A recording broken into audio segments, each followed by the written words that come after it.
we talk about how can you disable SMS 6 messages on your app. We're going to figure out the solution or know how you can do that on your app. So you just follow these ways, then it's going to work with you.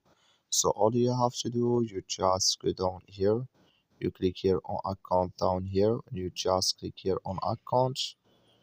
So then it's going to take you to this list. It's going to show for you like this. You go above this sign, click on it. So then it's going to take you to this list. It's going to show for you like this here. Then you go down here, just click here on communications here, you just click on it. So then it's going to take you to this list. It's going to show for you like this. You come here to SMS 6 messages here, message here, click in this sign or this color. Like you see color here, it's gone. That's mean here SMS 6 message disabled with us now. That's all you have to do. Thank you for watching. Don't forget to support us by liking, subscribe.